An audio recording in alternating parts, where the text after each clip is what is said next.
Okay, finally, we're getting Q&A for Powell. That's what we wanted to look in today. I'm gonna go ahead and go on there. We're gonna be a little delayed from the actual live, but that's fine because we want to make sure we pick apart these questions. This is the IMF, the International Monetary Fund. These are actual bankers or economists. They're asking Powell questions. Is it going to be significant or not? I don't know, but stay tuned. We're going to also cover some other reactions, right? Some other reactions from market participants. What's going on here? U.S. Treasury bond auction didn't go so well, so yields kind of climbed. We'll see what goes on. Let's get started.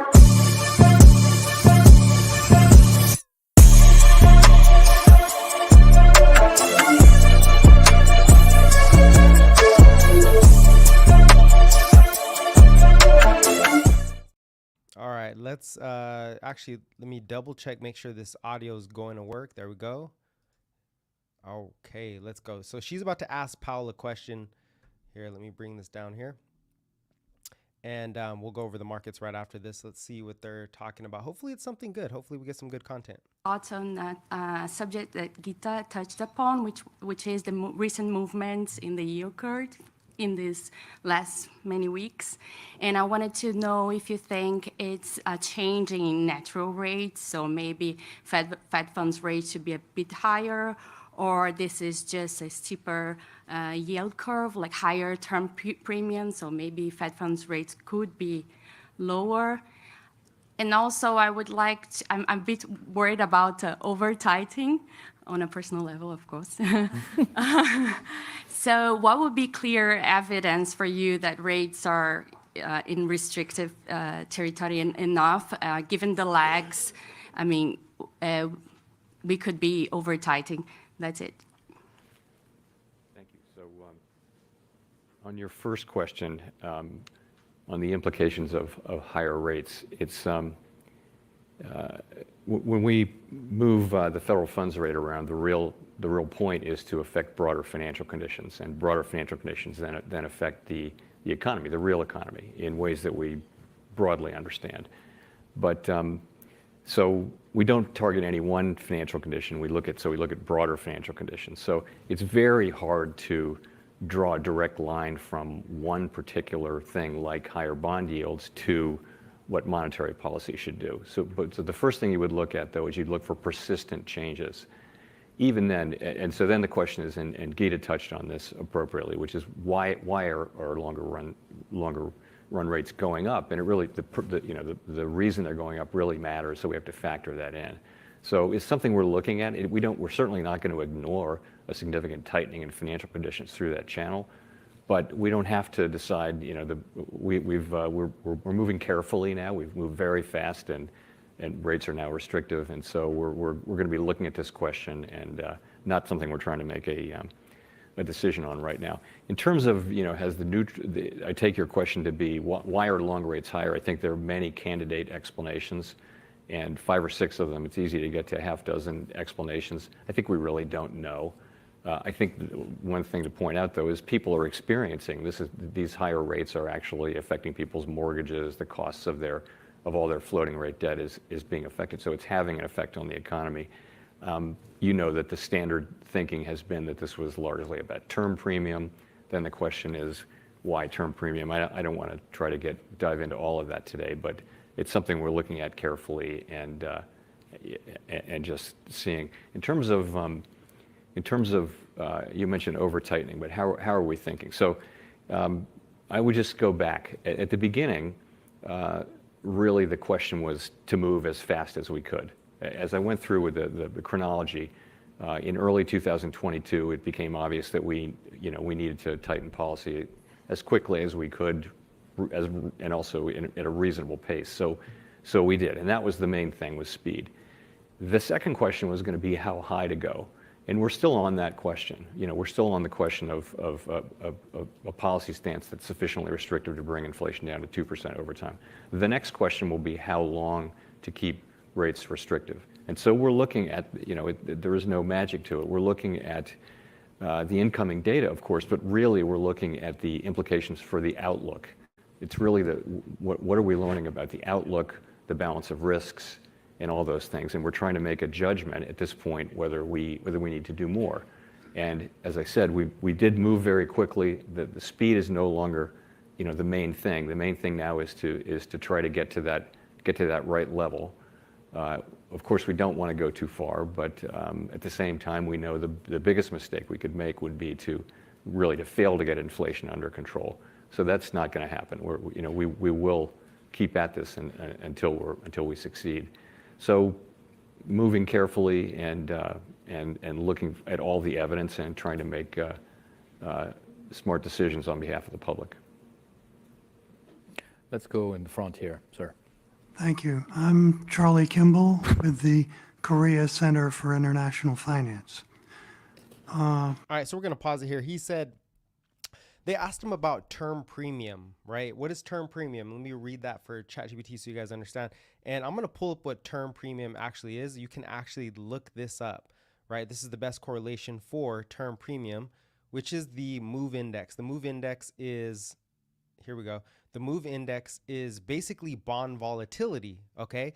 If bond volatility is up, if investors are very fearful of the bond market being stable, then they're going to demand a higher premium. Therefore, the bond volatility goes up. Bond volatility goes up when investors demand a higher premium because they're fearful, right? Because they're worried about what's going to happen. So the higher that premium goes, the more unstable the reflection is of the bond market, of the U.S. Treasury market.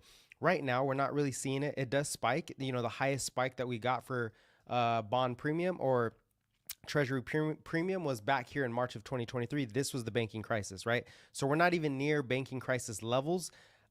They are. Some people say that this is more important to look at than the actual VIX, the equity market, right? Because the bond market precedes the equity market. So you want to see bond premia or the MOVE index, bond volatility. Where is it headed, right? If we are headed higher, that is your actual signal that there's a possible financial collapse, right? There's something coming, something eerie is coming. But if it's coming back down, then the bond market is not too worried. Just wanted to throw that in there. And then what else is term premium? It is the excess yield that investors required to commit to holding a long-term bond instead of a series of shorter-term bonds. It reflects the extra return that investors demand as compensation for the risk of holding longer-term debt securities, which are more sensitive to interest rate changes compared to short-term debt securities. Term premium can be influenced by various factors, including expectations, future interest rates, inflation, and the overall demand for long-term versus short-term bonds. It is a key concept in fixed income investing monetary policy. So this is going to impact what?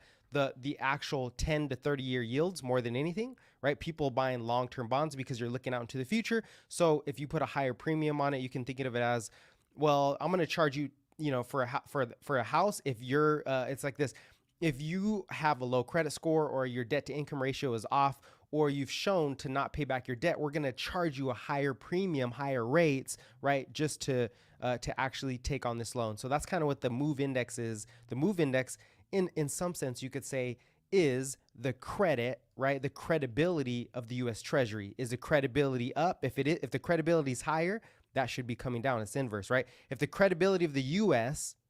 Treasury is lower, that they can pay back or that they're going to be stable, then this goes higher. So they kind of move in opposite directions. Or what you could do to make it clear as a concept is literally invert the scale. I like to do this sometimes to make concepts a little more clear.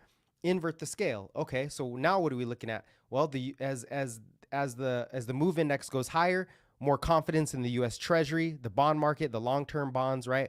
And if it goes lower, that's, you're seeing a slide in confidence in the U.S. Treasury. So you can always invert scales and then take pictures of it to make concepts a little more easier. So you don't have to think about it in reverse. Anyways, let's get back to we'll get back to the program here. Make sure we can hear that. What up, Asan?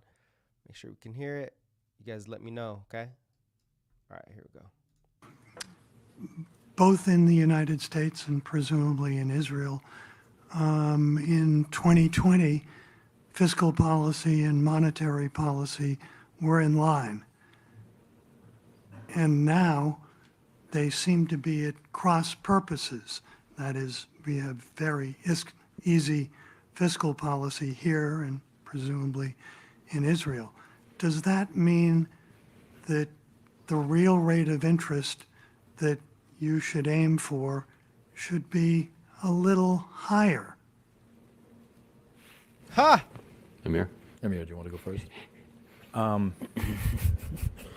I think this situation, I'm not sure we're in different situation right now in the U.S. So I think, the job of the government in this kind of an emergency war situation is to supply the needs of Oh, look, I know we want to hear from Jay Powell, so let's see if he says anything significant. If not, we'll move on. many of the people who've gotten hurt from the war, and to try to minimize as much the damage that might be from. First, the thing to say is that we stay very far away from commenting on fiscal policy, even indirectly. So I won't do that. But I will say the way I'm thinking about this is let's look at where real rates are. So the federal funds rate's at 5.3 and change. If you take a 1 year forward look at inflation, maybe that's 3. So you've got real rates that are above 2%, and that's well above most mainstream estimates of where the neutral rate might be. I think. Okay, FYI, real rates. What does that mean? Real rates, you take inflation minus the actual Fed funds rate. Okay, inflation's at 3%. Fed funds rate is at 5%. So 3 minus 5 is -2. Therefore, real rates are -2. Or actually, they're +2. Maybe I did that backwards. Either way, real rates are +2. Yeah, they're positive. It's the difference between inflation and bonds. Maybe I said that backwards. Hold on. I think that our star is as a not a particularly useful way to think about policy, because it can be affected by so many things and it changes over the short run and the long run. So I think I tend to look at it that we're in the range, we're in the place where we have restrictive policy, and probably significantly restrictive policy, and we're watching the effect carefully on the economy. I think the question of, has the neutral rate risen or will it rise, and will that be because of this factor or that factor, is less interesting given the policy job that we have to do.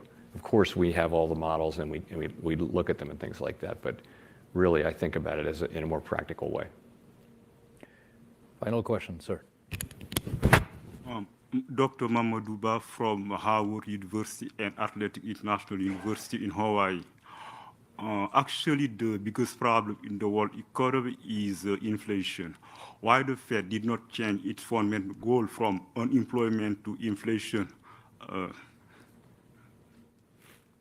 If you understand. I'm sorry, could you repeat that? Yes. Boy, that is a funny scene right there, huh? Can you repeat that?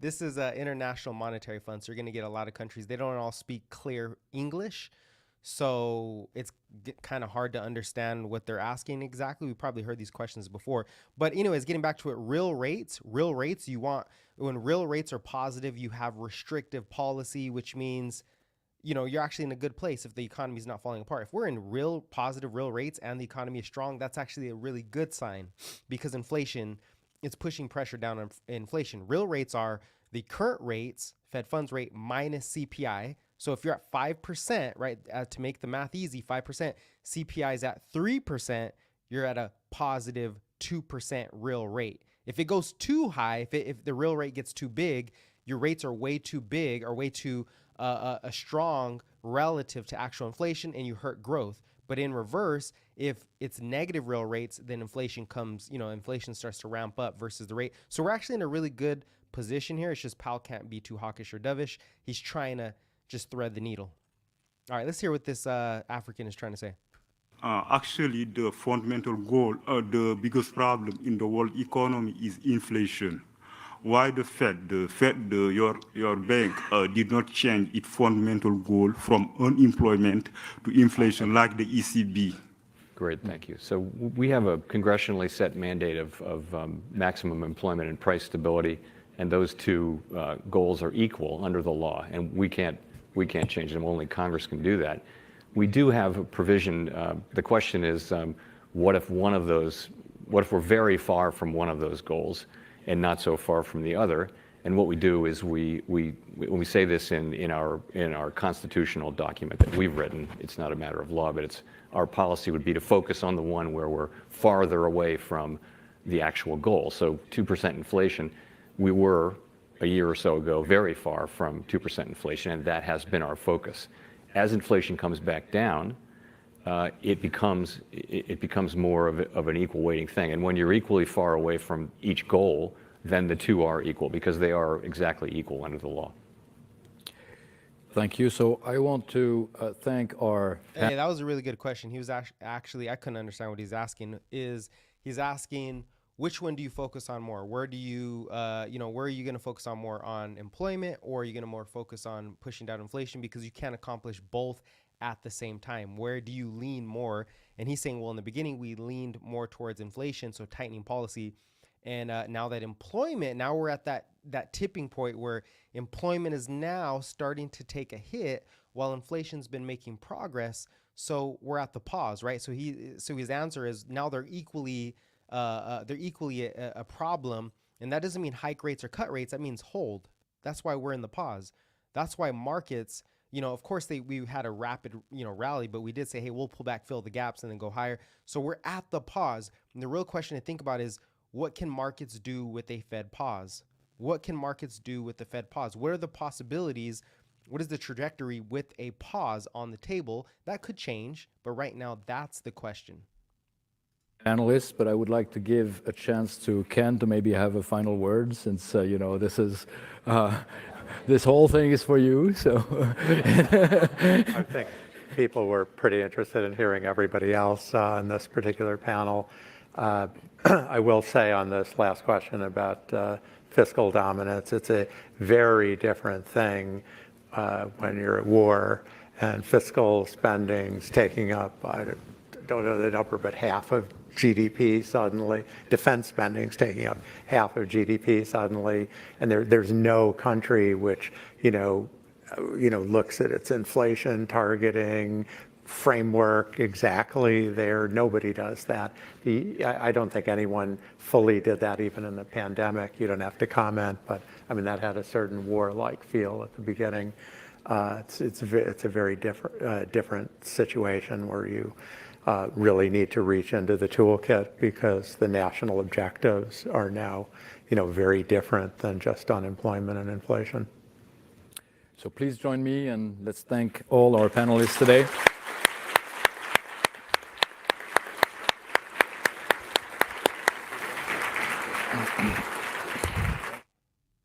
Okay, so we're done with that. That wasn't that significant.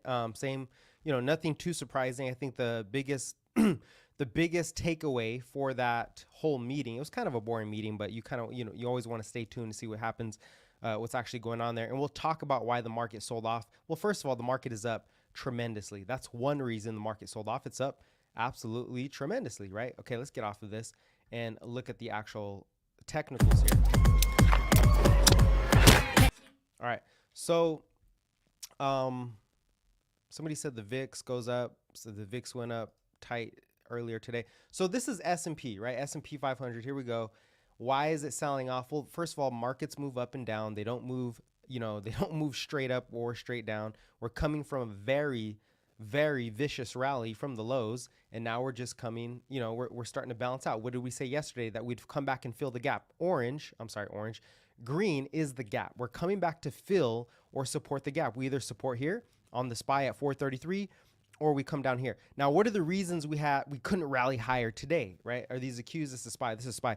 Because there was a treasury auction, right? This is all about rates. This whole rally, the biggest head and tailwind for the markets, for S&P, for Qs, for risk assets, really not crypto. Crypto doesn't care at this point, is going to be interest rates, right? And we're not talking about the Fed funds rate. We know that's on pause. We are talking about the bond market. That's why we mentioned risk premia, right? Risk premia is the spread or the confidence in the U.S. Treasury, how much the spread is, which hurts companies if it goes up. That you want that spread tight. You don't want it loose. If it's too loose, then it's going to cost more to borrow money. That hurts the economy, right? That hurts capital markets in general. So, the point I'm getting at here is that real rates are right in line. So this wasn't too bad. Now, there was a Treasury auction today, and that is basically all the supply of U.S. Treasuries. We know that, I think last week we talked about it, the U.S. Treasury supply was very predictable. They're going to stop selling Treasuries or stop pushing Treasuries out into the market at the end of Q1. So we know that's ahead. That's, that's a certainty. We have a certainty there, the market like that. The question is, how much are you going to put out? And now that we're actually putting those treasuries out, we had a bond auction today, and the word on the street was it didn't go that well. There wasn't a whole bunch of buyers. The bids weren't that strong, which really means rates go higher. And what exactly did we see? Today, we saw rates come back up. Okay, this is the 10-year, right? We're going to use the 10-year as the benchmark rate. We'll go to the daily chart really quick. So we've had rates falling over the past, 4 or 5 days. We had a big sharp sell off, right? When the Fed paused, when the Fed said we're not hiking rates. So it's been moving lower. Today, we got the biggest upside move in rates. Why? Because the bond auction didn't do that great. Also, Powell was a little hawkish, you could say, but we can see he's not really hawkish. He's really neutral more than anything. But it's also time that bonds start to pick up a little bit, right? Or the yields start to pick up, bonds start to sell off. The literal inverse of this is TLT, if you want a proxy. TLT's been moving higher, okay? Rates come down, TLT pulls back, rates go up. This market in general is literally rates up, S&P down, okay? Rates down, S&P up. That is the market. That has been the market. So, it's up to you to figure out how you want to actually, process that information. But that's literally what's going on here. Now, something that's a little off is the dollar. Okay, rates have been falling, but the dollar hasn't. The dollar's actually been stronger, and that could be because other currencies are actually being debased, and their central banks are cutting rates at a faster pace. Or there's a risk into the dollar. There's a risk-off appetite going into U.S. dollars. That's a possibility too. Right now, we are going to go over we're going to do some other reactions, right? Stay with me. We're going to do some other reactions. But again, like I said, going back to it, the market is still coming from an area of strength. The VIX is not, the VIX has had a bump. Okay, great. A little bump in the VIX. Nothing too crazy. Oh, Chainlink is back down. Chainlink's giving you that opportunity. The pullback is coming for Chainlink. We know crypto is breaking out. It's looking towards that bond, the ETF. There's a rumor that says the ETF should come out within the next 8 days. Who knows? We don't know, but we know it's coming. We know the ETF is coming at some point. So crypto, any deep, strong sell-off, I would get long. That's what I would do. I'd be getting long on any sell-off depending on your position and where you're actually positioned at. Now, something interesting is that the Qs, the big tech is very strong in this market. Big tech is very strong in this market. The Qs broke the downtrend. The Qs have broken that downtrend, or in other words, you could just call this a bull flag, right? It's coming from a bullish perspective, and then it starts to flag lower. Now it had that strong rally, much bigger than the previous rallies, got above that level. Let's see if it holds. It might not hold. What did we say the other week? We might come back down into the gap to fill that gap going into the inflation report. Everybody's going to be looking at the inflation report, but why might markets be stronger? Why is the inflation report going to be possibly better? Because oil has been falling off a cliff. That's going to lower expectations for inflation. We already see gas prices falling like a rock in a lot of maybe not like a rock, but it is falling versus expectations. The markets are always about positioning and expectations going forward. So yeah, that is the case. That's what we're seeing right now. There's some other reactions I want to do. So let me see. Is there any price action? See any price action we got out there? Oh, this is something we might see also. This reverse head and shoulders. I'm going to throw this on. This is a 4-hour chart. S&P 4-hour reverse head and shoulders pattern forming. Okay, you guys can see it, right? You guys can see it. These are your gaps. Okay, these are your gaps. This is the trend, right? The trend, we got rejected by the trend, but you have a couple things going on here as far as price action. You have a cup and a handle. Okay, if we don't break out of the cup and handle, that's fine. We form what? We fill the gaps and we start forming another reverse head and shoulders. Now, this is not a promise, but you use price action, you use sentiment, and this is when do we get that inflation report? I think it's November 14th. So the inflation report is right here. We'll see if we dip in, come back up, right, at some point, and then we break out. We could go lower, but the markets are really strong right now, and rates are not surging, and rates will not go higher if the CPI report comes out lower than expected. So I think that's a technical pattern we're looking for a breakout of this trend and a continuation higher for the S&P. Would you say a cyber attack? I'm writing the Amazon Wave donkey. Do you adjust your position according to how wicks develop, do I just, I always, if you're talking to me, I always adjust my positions. Stuff changes all the time. What up, what up, what up? Stay calm and invest. All right. So let's go to those other reactions. And we'll see if you guys have any questions about these guys. These are over the past couple days, but I found some interesting rhetoric here. Let's put this, make sure we can hear. Just you guys let me know if you can actually hear. How's everybody doing? E-Trade gives you an award-winning mobile app. All right, yeah, because we're almost at market close. Tesla's getting slapped, by the way. Tesla's getting slapped up. Price action much weaker than the overall market. They did cut prices too. They literally cut prices in China. Maybe it wasn't enough for investors, but Tesla's really hard to predict anyways going forward. So we'll see. Wild Day was up 1K, ended up being down 1K. Ooh, okay. Well, figure out what's going on with you there. But hey, good luck. Hope you guys make money. All right. So here's another macro narrative. We're just going to do a reaction here, and we'll see if this all lines up.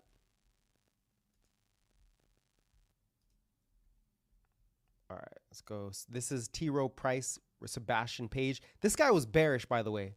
This guy has been bearish, and now it seems like he's turning a little bullish. Those dip buyers are starting to come into the market. Man, why can't I get rid of this? Oh, well. Is there a way to? No, I guess not. All right. Let's ask Sebastian Page. He's the Chief Investment Officer for T. Rowe Price. Back with us at Post 9, and you are the reluctant bear no more. I knew this was going to happen. I just didn't know when. Why did it happen? Yeah, this guy was a bear. So again, kind of like we were saying, the dip buyers are coming in, right? T. Rowe Price, what is a T. Rowe Price? T. Rowe Price is what? Keep this in mind. T. Rowe Price is a money market fund for the most part, right? Big money market fund. What just ended, they're selling tax loss harvesting for the money market funds ended October 31st. T. Rowe Price was bearish. All of a sudden they're bullish because now it makes more sense. They're incentivized to start buying back. So a lot of these bears are buying. That's why you had the rip-roaring rally that we just had the past couple of days, because these guys are buying back. So any dip expected to get bought up, right? Big dip, not a small dip, big dip, especially going into inflation. Anyways, let's get to the content. It happened now. Scott, we bought stocks. We closed our underweight. It wasn't a large underweight. It was a little less than 1%. On October 27th, when the S&P went to 4,100, down 10%, with sentiment indicators down by 1 standard deviation. I told you I'm waiting for a pullback for a better price. And these are large portfolios. We bought about $3 billion worth of stock, and we were done by Monday. Average execution price $41.35. $41.35. Okay, we can't see it here, but where's actually? Yeah, let's look this up. $41.35, and then we'll talk about, kind of how they executed this. So let's go to $41.35. Is this the daily chart? No, this is not the daily chart. Let me take these. Should we take these gaps off or just leave them? No, let's take the gaps off. Let's take the gaps off. Let's clean this up a little bit. So average price $41.35. Wow. That's a really 41 there. If I can get this together. $41.35. So their average price was somewhere around, let's see, somewhere around here. $41.35 on this dip. Now, another key, so let me actually,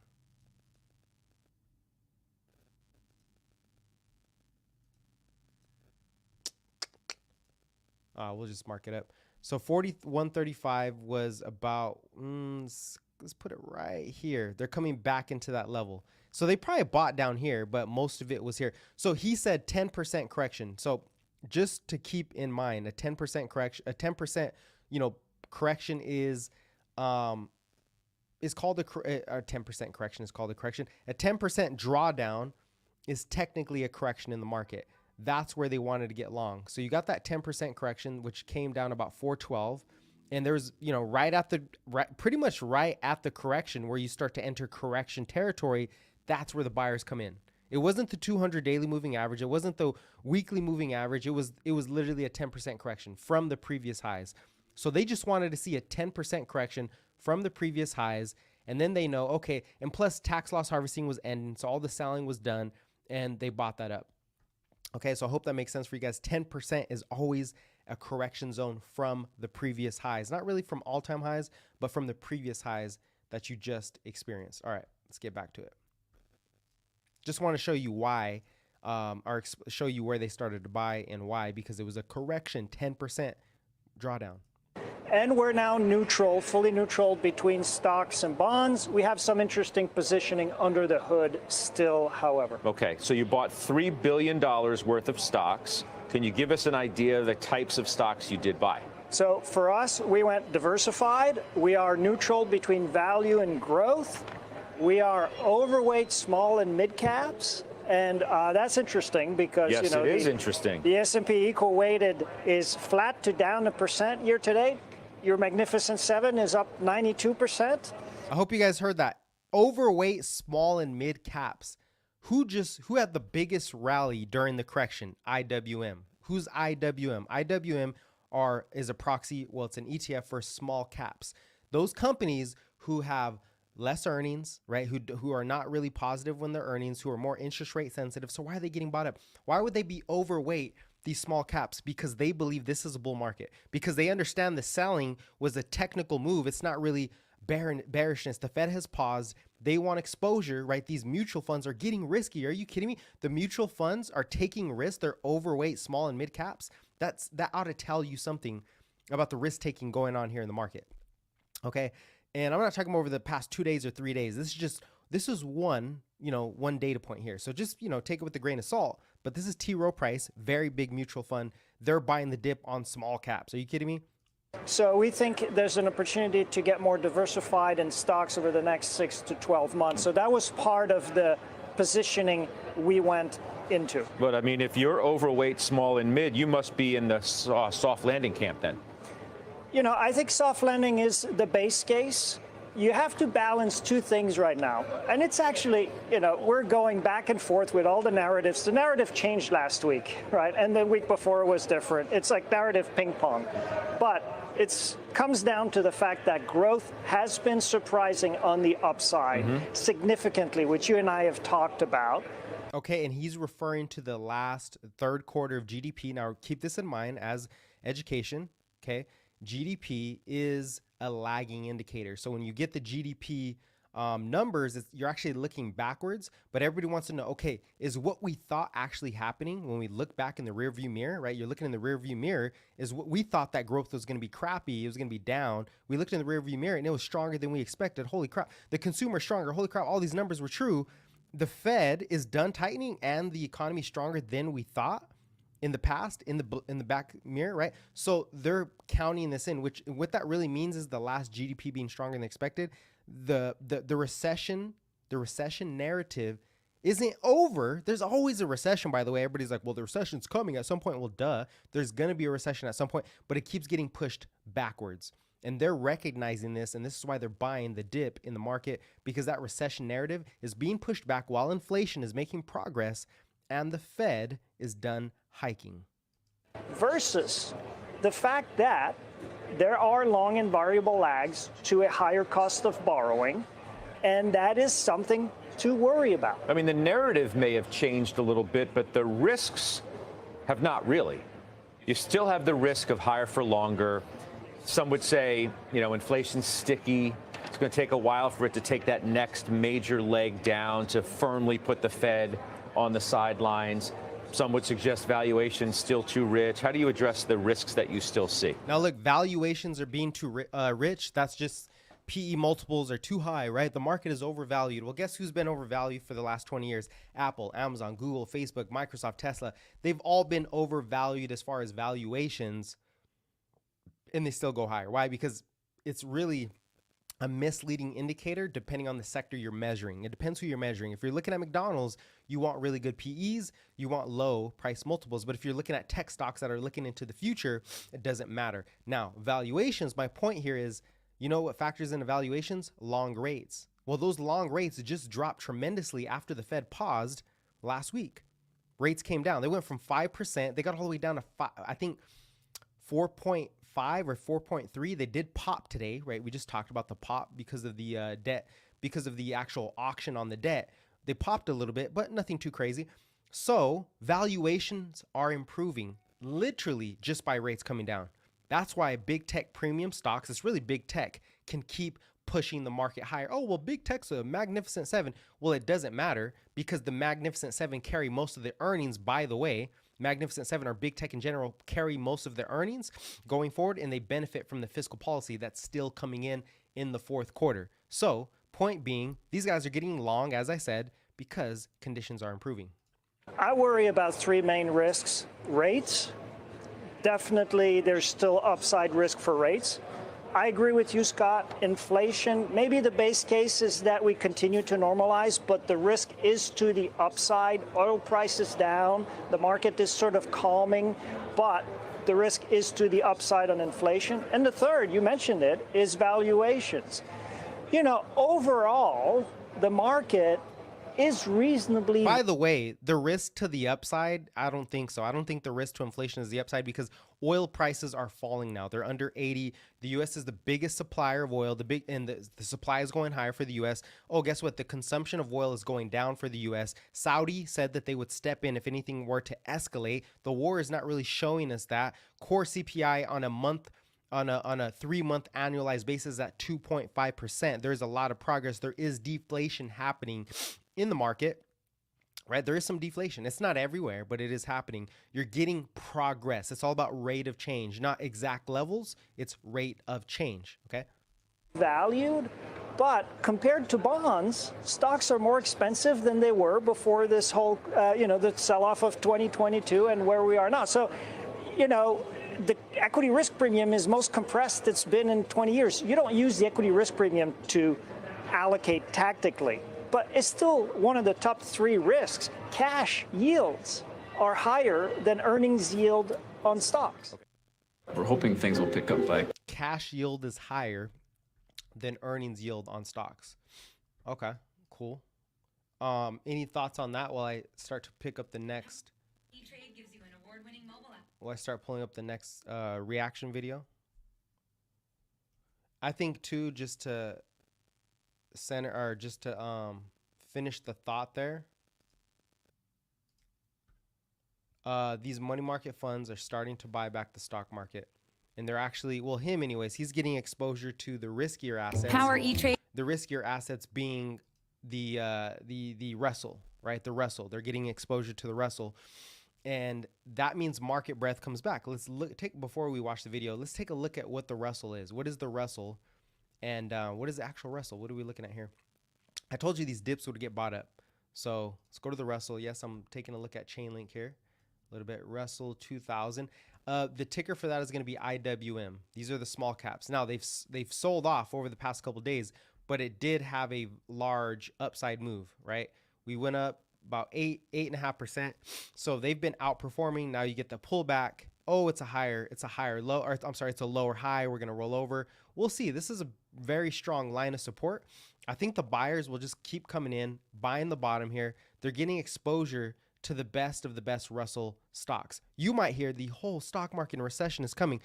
The recession's already here. There is stocks that are very much struggling in certain areas. It's a rolling recession, so it's a stock picker's market. You got to pick who can survive, right? It's survival of the fittest, to make it easy. It is survival of the fittest, and it looks like the mega cap or big tech is really going to be the survival, or really the strongest stocks here. So next is, well, who's the survival of the fittest when it comes to crypto? Well, the whole market is moving. Who's the strongest? Who's the survival of the fittest when it comes to the Dow, or when it comes to different sectors in the stock market?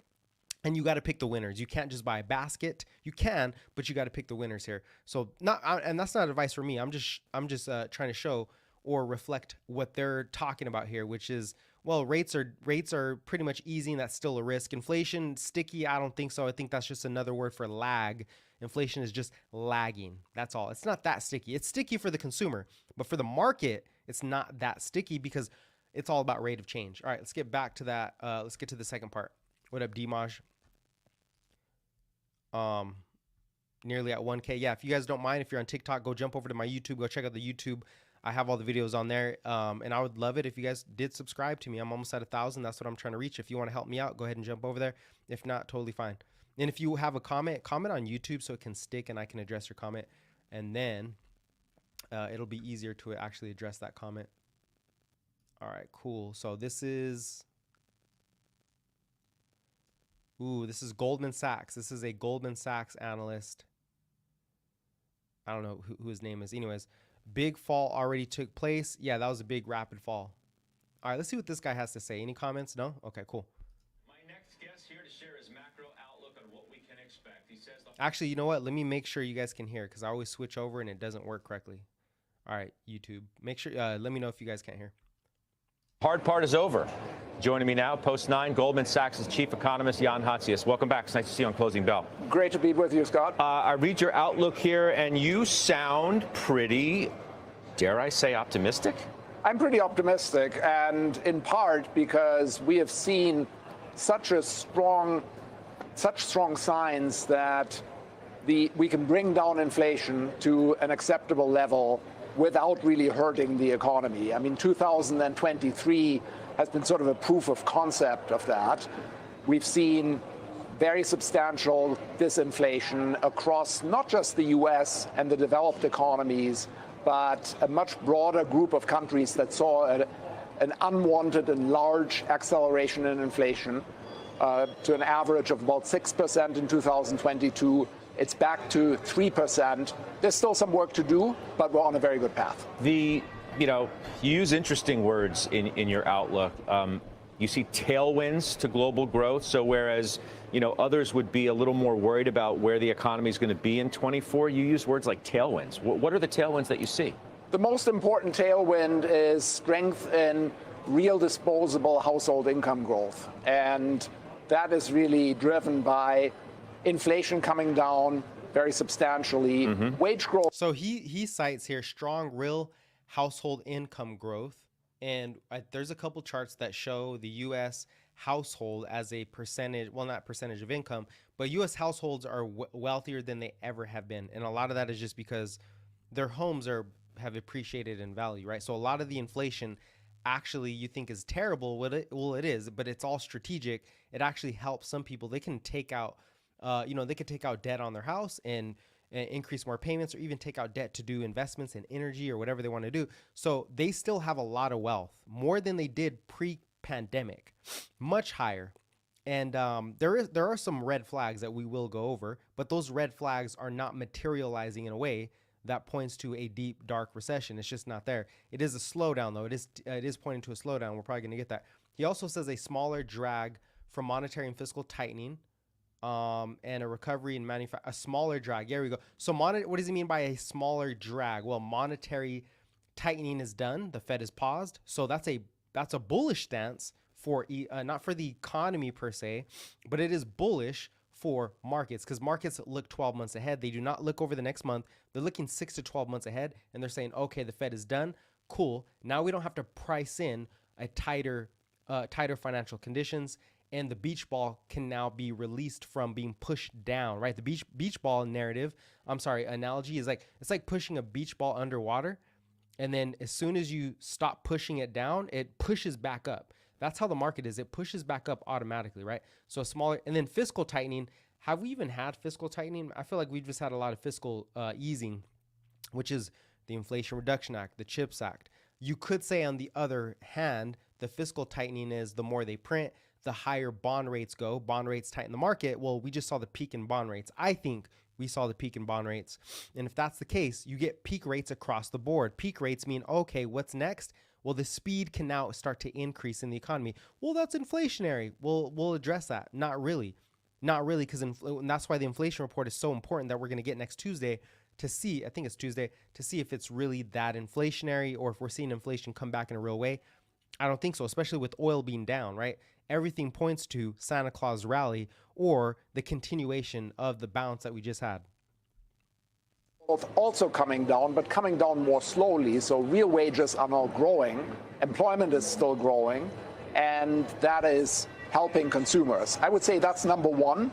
The other one that I think is important, the other question, whether monetary policy is going to have a large lag negative impact on growth.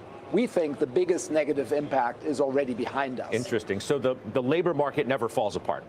It slows, which, last month obviously was a positive read. It was one of the things that the bulls needed to see. So we continue on this steady but not stumbling path. That's right. The labor market held up well in 2023. You take the average unemployment rate globally, it's been going sideways at a very low level. And I would expect more of the same in 2024. Okay, what I see here too in terms of returns, I'm quoting now from your outlook. We expect returns in rates, credit, equities, and commodities to exceed cash in 2024. And that's your baseline forecast. Explain. That's right. In some cases, only by a little bit. For rates at the long end and the short end, we don't expect big differences, but we do expect a pickup in returns in credit. We expect a somewhat bigger pickup in equities, and then we're looking for commodity prices to recover and to actually produce pretty strong returns in 2024. It also sounds, I suppose, if you have this belief that the Fed returns to being our friend, so to speak, rather than our foe. Not only are they done hiking, but if necessary, they'll cut, and if necessary, they'll cut more than we might otherwise think. Yeah, our baseline expectation is the Fed does nothing for the next year. But nothing. So you don't have any cuts? We don't have any cuts in our baseline forecast because we have a pretty constructive forecast on growth. Well, what about? But you also are constructive on inflation coming down back towards 2%. So wouldn't they cut even if inflation comes down? We have inflation still a little above 2%, so that's consistent, I think, with a cut toward. Now, really quick, a lot of people don't have cuts on the table for next year, and what the question is, what gets the Fed to actually cut? My view is, if the Fed sees that inflation continues to make progress, are they going to cut? Maybe not. Maybe they don't cut. They don't cut just because it's making progress. It would have to fall drastically. Now, where they do cut is inflation is making progress, plus unemployment or the labor market is starting to fall a little bit, right? Jobs start to go negative, but inflation's still making progress, right?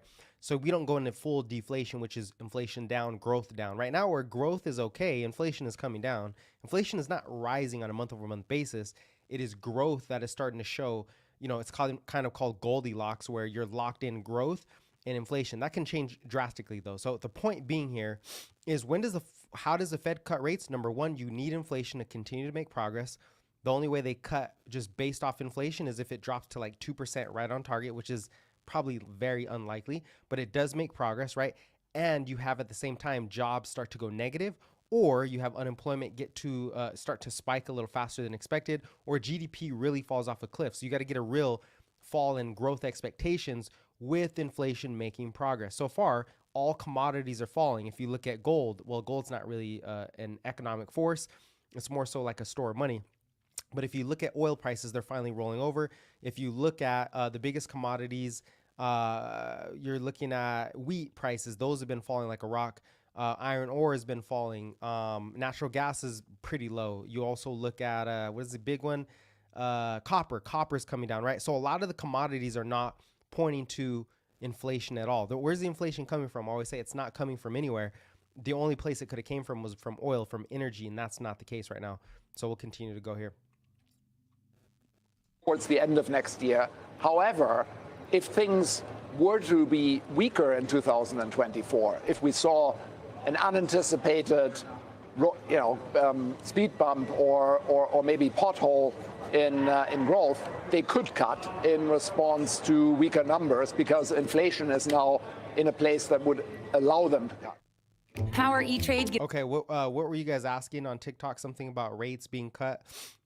Give me a very clear comment on what you guys are saying, or are you having any pushback? I don't really understand what you're saying about rate cuts. Somebody said rate cuts only come when shit hits the fan. Yeah, pretty much. That's what I'm saying. Once you need inflation down, though. If inflation is not down, they could, the rate cuts will be delayed. Rate cuts will not save the market. Some people argue rate cuts are actually, rates remaining elevated is actually going to boost the economy because the biggest spenders are collecting cash. They're collecting interest, right? They're literally getting an interest payment off their cash. Big companies like Apple, Berkshire Hathaway, everybody's like, oh, Berkshire Hathaway is looking for a big buy. They have 160 billion. It's like an all-time high for Warren Buffett's company in interest, right? Or not interest, in cash. Well, why is he actually do you think Warren Buffett's going to deploy that cash right away? He might not.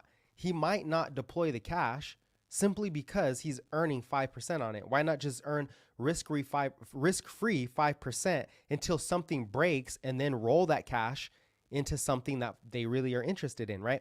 So the cash is going to yield in the economy, not for everybody, but it's going to yield. So you still get this, you still have growth coming from the people who spend the most money, right? Oh man, there's a lot of reasons why either way you need a black swan to really start to collapse things. And so let's go to Data Trek. I just want to say really quick, even though I do content, like I'm always going to give you guys like the best content. I just found this guy, Nick Colas, and he used to actually be a trader for Benjamin Cohen. If you guys are familiar with, wait, am I saying his name right? Benjamin Cohen, the famous trader. Hold on, who is the famous trader? Am I thinking of the wrong guy here? Benjamin Cohen. Who's the trader? You guys know what I'm talking about, right? Here, let me look this up really quick. This guy was his name is something Cohen. Buffett is smart and patient. Yeah, very patient. You got to be very patient. Famous trader. What was his name? Something Cohen.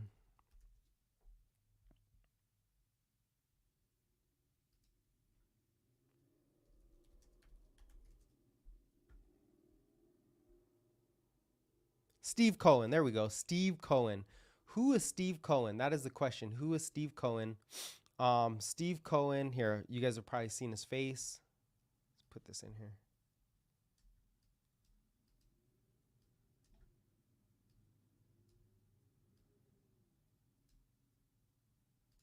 Okay. So this is Steve Cohen. There we go. It's on the, yeah, showing up. Steve Cohen. He's a famous trader. Where's that net worth at? Steve Cohen. I think it said, oh, there it is, net worth. They just have it up there. Net worth 17 billion. He's a famous trader. He's known for being one of the best traders. I don't know like the full history. I've heard a lot about him, but he's pretty famous. You can look him up, Stephen Cohen. Anyways, this guy worked for Steve Cohen, Nick Colas, for a while, and he probably has, like I always do, what I'll do is I'll sign up to newsletters from different macro economists or different people I'm interested in. This guy has the best newsletter that I've ever seen.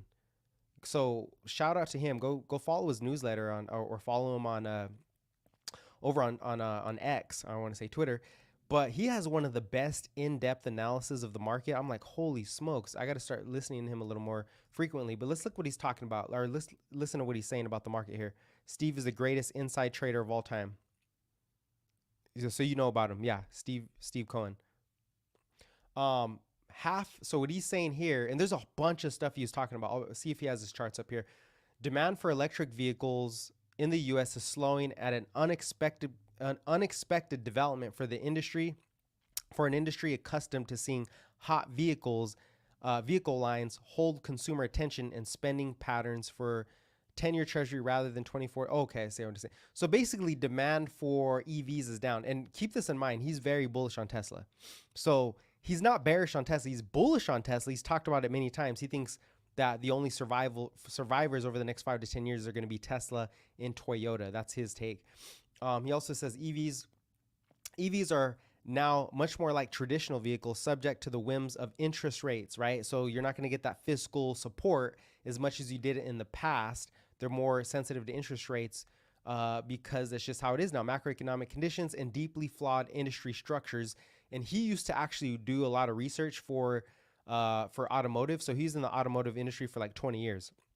So he kind of knows the ins and outs. And he says the way that they've structured the how to build an electric vehicle and build a sustainable business is not going to work. Only Tesla and Toyota will figure it out. The rest of them will fail. And we can see they're pulling back on not Benjamin Cohen. I keep saying Benjamin. That's a crypto guy. Steve Cohen. Anyway, so He says that, what do we see? GM, Ford, a couple of the OEMs from the US are pulling back on their production because they can't make profit.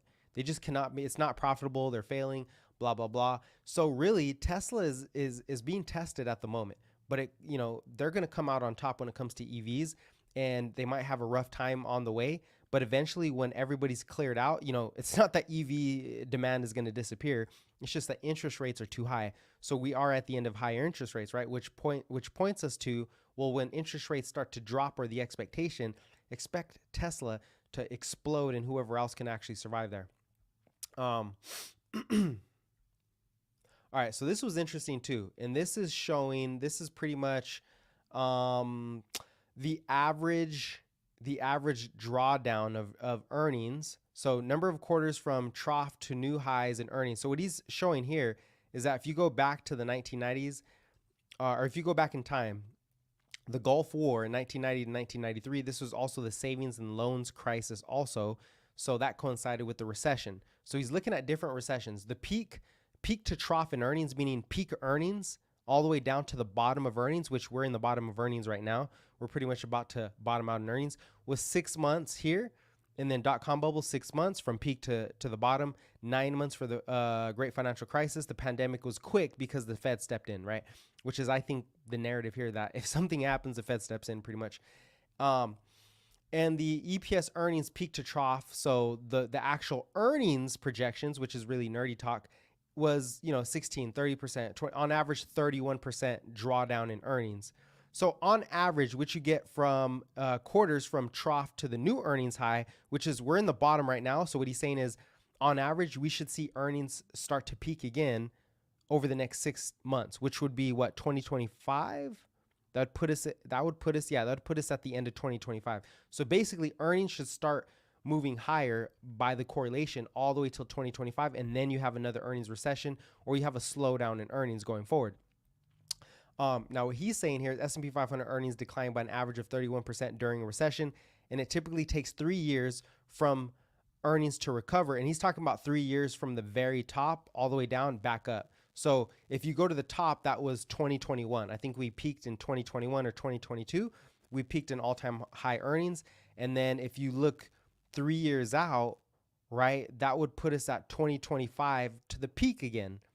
That would put us at the peak. So the bottom we're in, the strongest rallies in the market are when earnings actually bottom and the recession starts. The recession is still happening and it starts to recover. The recovery phase is the most vicious, the most vicious upside move for the market. I'd argue we're there. That's why we see crypto starting to recover, because the market is looking forward. The market is actually looking forward. Where is some of the other charts he had? He had some other charts here on, what is this? Triple B spreads. Oh, okay. Triple B spreads. Yeah, those aren't going higher. I think it was on the economy. Maybe I have it somewhere else.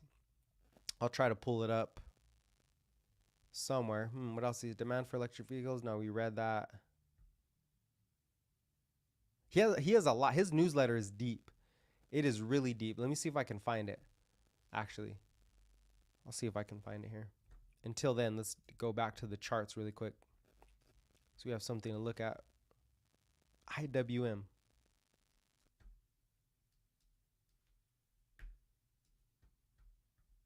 Hold on, I'm gonna try to find it. And while I look, you guys can ask questions, give comments. Would you say pink guy from what's up? What up? What up? What up? The crypto bank meltdown was SNL meltdown for modern times. The crypto bank meltdown, the FTX meltdown. You know what's funny? Markets price in so quick. The FTX collapse, right, was literally the bottom of crypto. It was literally the bottom of crypto. That extreme fear usually marks the very bottom. Oh shoot, where's Bitcoin at? Bitcoin moving higher, much higher. So this is what I meant by the actual COVID, right? The pandemic was literally the worst you got. It was the biggest meltdown in crypto in the last cycle. That was the bottom. And then you had the FTX collapse, which you just mentioned. That was the bottom of Bitcoin. Well, no, actually I'm wrong. That wasn't. It didn't bottom till November. But Ethereum did. Ethereum bottomed literally on that crypto meltdown. It got down to 800. I was like, oh my gosh, 800. That was the bottom. So typically markets price in fear much faster than people think. When they're really extremely selling off, that's typically a sign of a bottoming, right? If it's really slow, it could go a lot faster. That's not always the case though. FTX pumping today speaks volumes on how big a scam cryptocurrency is. FTX is not. FTX is just an entity. So like if you look at if we use your logic, any kind of bank that had a scam would mean all US dollars are scams. So it's kind of stupid, right? To think of it that way. It's actually low IQ, Scooby-Doo, to associate FTX with a scam. People scam, right? They scam in every industry. Art, dating, there's scams everywhere. Does that mean the industry is a scam? No, it means there's people that are going to take advantage of lucrative opportunities, and you're always going to get a scam in a lucrative opportunity, period. So don't use low IQ arguments against crypto. It's kind of stupid, because then why is JP Morgan literally creating their own coin and buying Bitcoin? Why is all the biggest institutions like BlackRock buying at Fidelity? So they're all buying scams. It's really low IQ to keep using that same argument. I'm just going to call you out for that. You usually have better IQ arguments. My opinion is that crypto pump was just the part of institutionals clawing back from FTX. Okay, great. Hence the huge pump in coin that already been exposed as a complete scam. The FTX coin is a scam. I agree with that. Just like Terra Luna.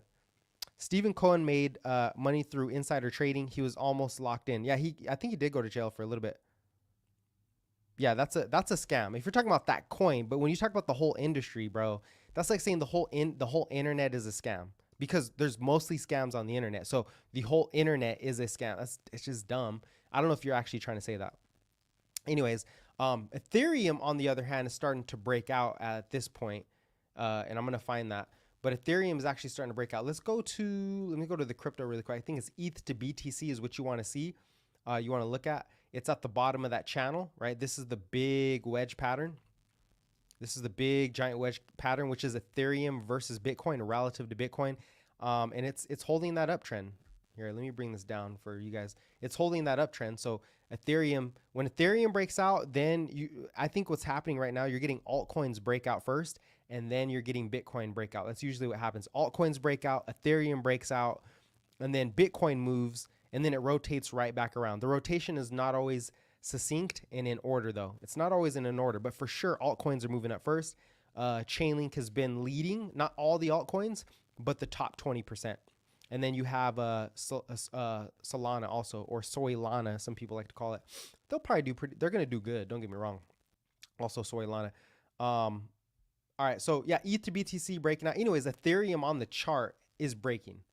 It's breaking. And the real level is 2000, right? It's about 2000. So let's just look at this actual chart, right? Let's pull this across, right? Your breakout point is about 2000. I mean, let's just go to the high. Let's go to the recent high, which is 21, right? So we're looking at 21 down to about 2000. That's your breakout point. And we're pretty much there. Big cup and handle, if you want to call it a cup and handle, either way, it's just pretty bullish. It broke out of this pattern, broke out of this flag, this bull flag coming from the lows. It's bullish because it's coming from the lows. Now it forms a flag. The pressure comes up. We're moving higher. If we get above 21, I want to say 2100, 2150. Let's call it 2150, right? Yeah, let's call it 21. Let's call it 2150. Am I being slow here? Is it 500 or is it 50? No, it's 2150. Yeah, it's 2150. All right. So we get over 2150. That's pretty much the breakout, right? But never chase a breakout, pull back, retracement, see if it holds. It might happen in a couple minutes, 5 minutes, 10 minutes, 30 minutes, who knows? Either way, Ethereum is near breakout. Bitcoin already broke out of this level. So Bitcoin is actually led. I would say actually Chainlink led. Chainlink got up to 16 this morning. Holy smokes. Got up to about 16. I know there's a lot of coins. There's a bunch of coins pumping like crazy.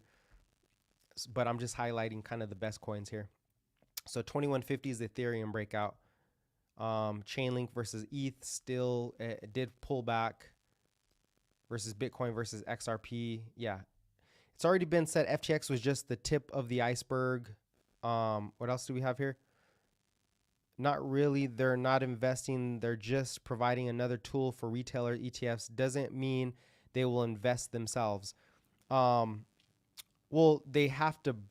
You're saying that they're bringing Bitcoin to investors, and I guess we could double check that. But from my understanding, somebody double check that.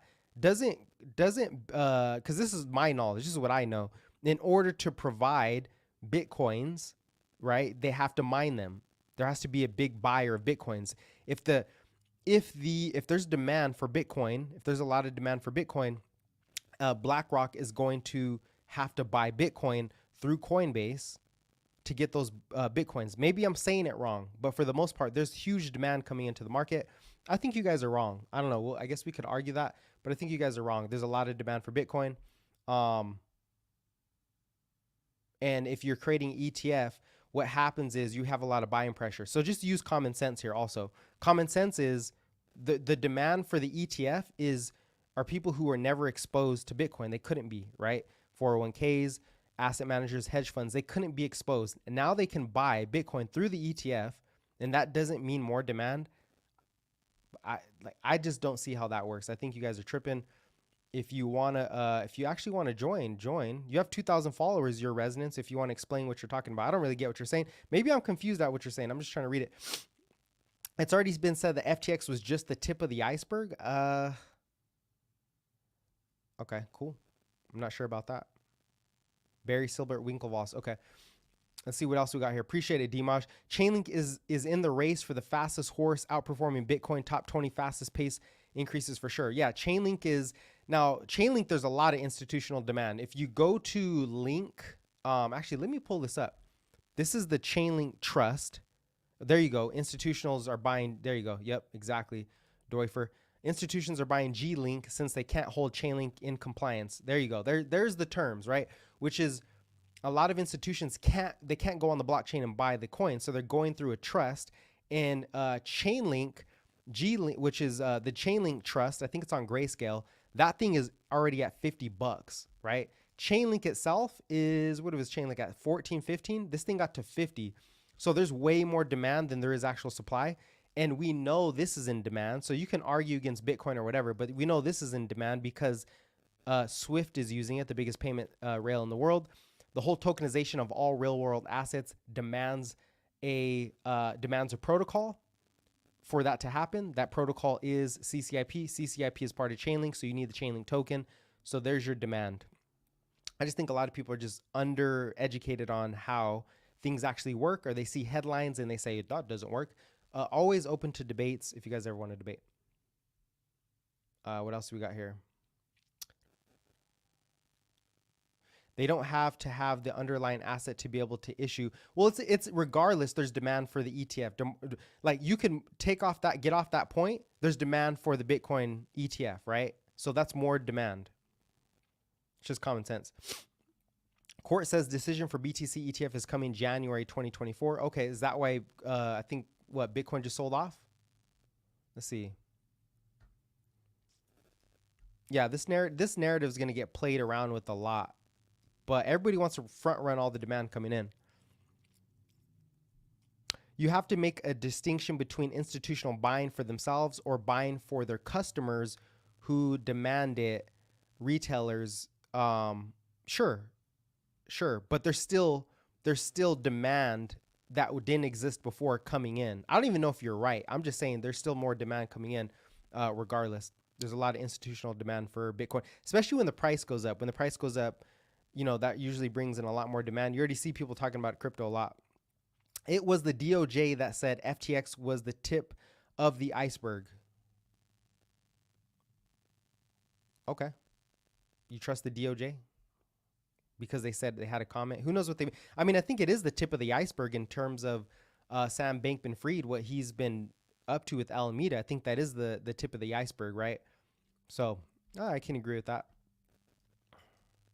All right, so... Oh, actually, let me see if I could find that email.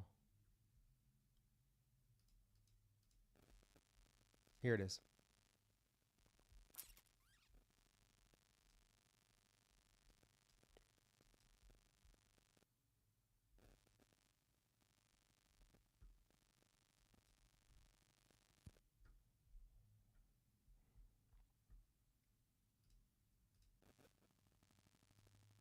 Yeah, I'm gonna show that. I'm gonna get that price up to G-Link. I think it's G-Link. A lot of demand for it. Where is it at? I saw it earlier. G-Link. Here it is. All right, yeah, so check this out.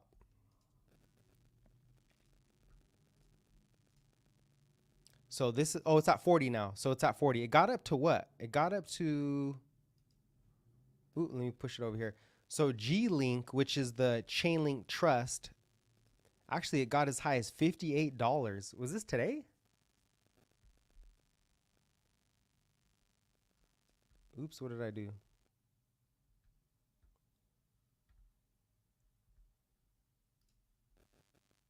Yeah, it got as high. Yeah, this was this morning. Got as high as, so I think Chainlink got up to about 16. This hit almost 60, which literally is a reflection that there's way more demand versus the supply, right? That's just demand and supply dynamic. So you can keep it simple there, right? You can make all these arguments, but just keep it simple. There's more demand than there is supply. Just wait for Barry gets perp walked. Barry Silbert? Is that what you're talking about? Barry Silbert? The meta guy?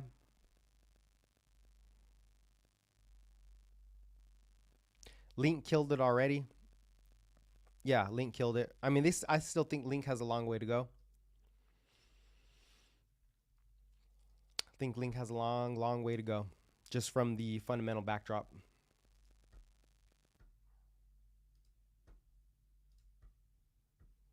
Okay, where's the, oh, here it is. Okay. Man, they have way too much stuff on here.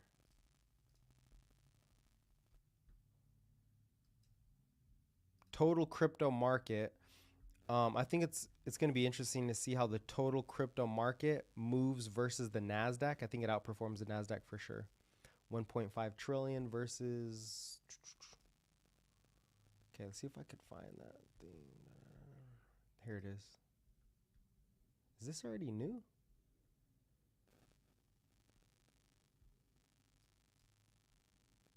Wow.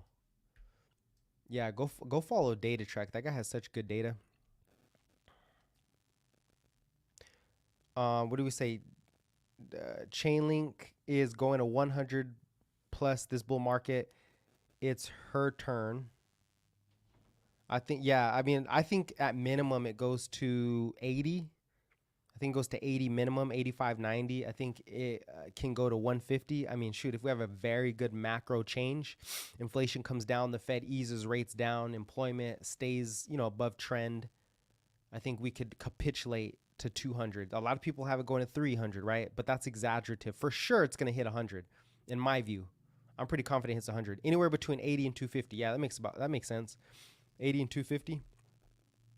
That'd be a pretty big move. IWM is the leading indicator to watch. Scooby Dooby, tell me why. Tell me why IWM is the leading indicator. It's clear and succinct. I'm gonna guess you're saying IWM is a leading indicator because small caps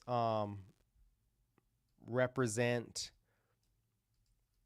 Small caps represent. There's an argument because small caps represent the real economy to some degree, right? The 197, would you say?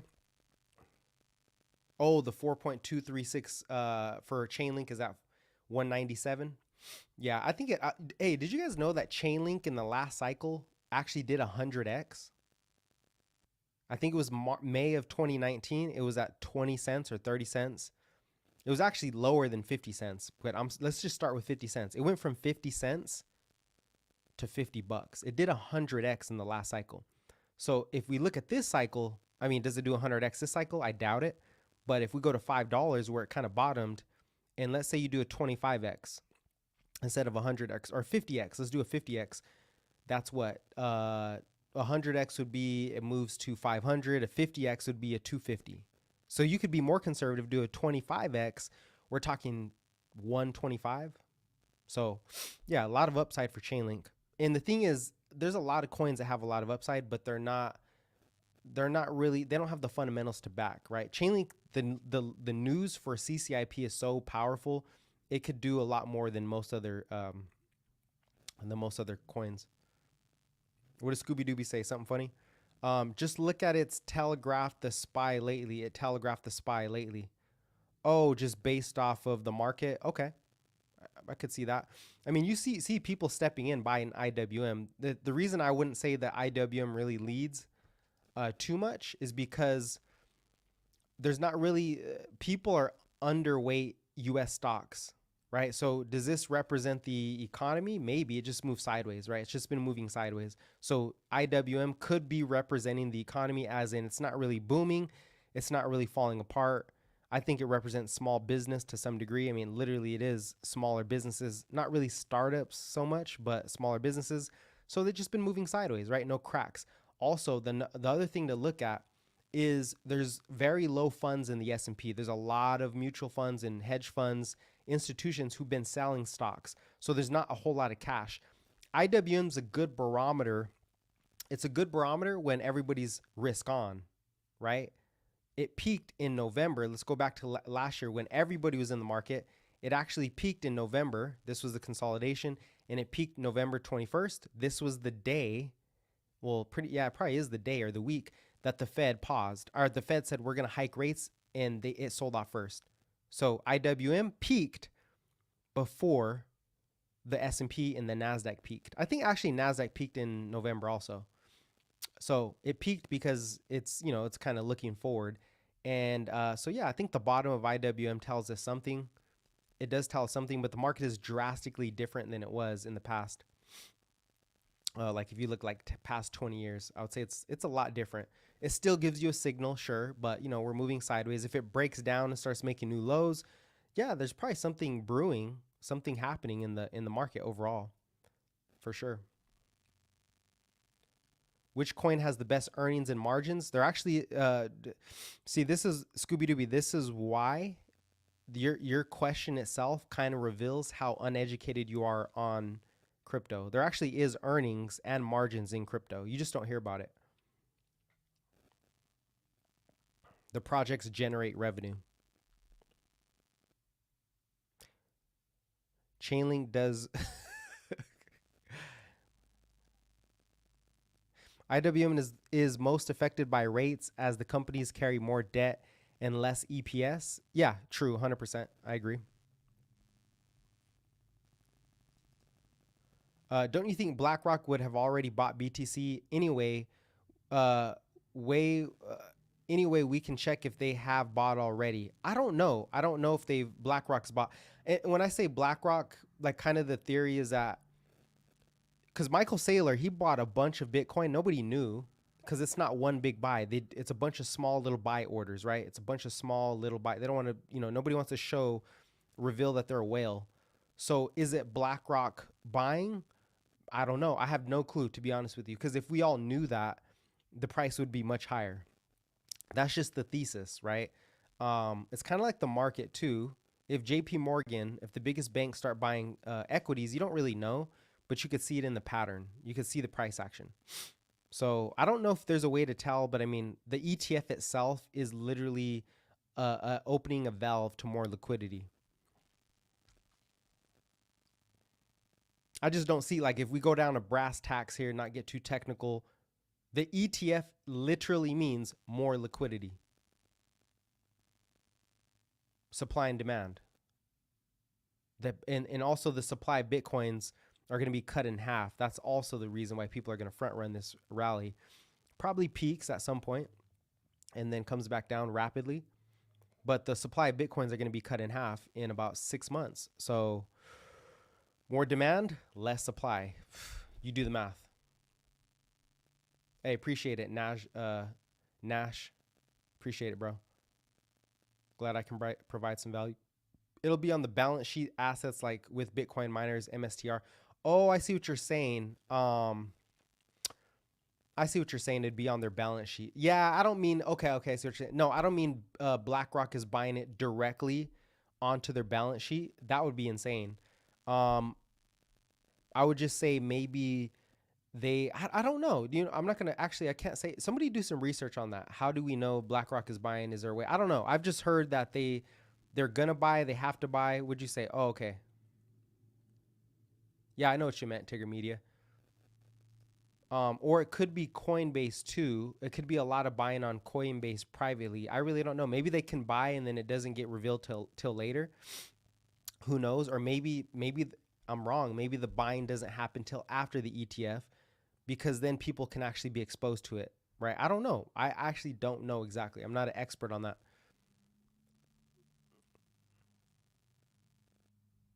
Okay, here we go.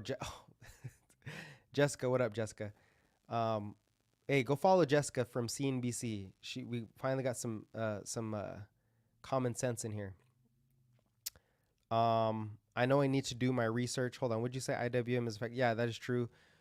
Close the door. Close the door. Don't know what you're talking about. That support has been touched a lot. It's weak. Yeah, it is weak. Jessica, if they're making an ETF, they have to buy it to create the ETF. Okay, so they have to buy it to create the ETF, right? Again, like I said, I'm not going to touch up on it because I'm not an expert on how it actually works, but Jessica happens to be an expert. She probably could explain it very well. Let me know if you want to come on here and explain it, Jessica. Or touch up on kind of what you see going on in the market, since you're one of the only TikTokers that you can really trust, that trust that she knows what she's talking about versus other people. Call to put ratio is usually a good indicator of institutional buying or selling. Okay. I wonder how GBDC bought their BTCs. I trust you. I trust you too. Appreciate it. We want Jessica. See, they want you, Jessica. You want to jump on? Answer some questions? Just let me know. I'll put the mic on YouTube. Everybody wants to hear a real expert, so. What do we got in here? Hut 8 Mining even named Filecoin tokens on their balance sheet when they had them. Okay.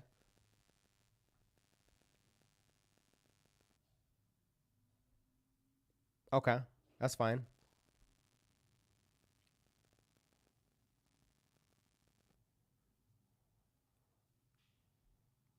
You guys want to hear CNBC contributor? Here, let me see if I can get the volume up. I should have done something better, but here we go. See if we can get her. How do I turn my video on? I don't even know how. Just play with it. You'll figure it out. You're smart.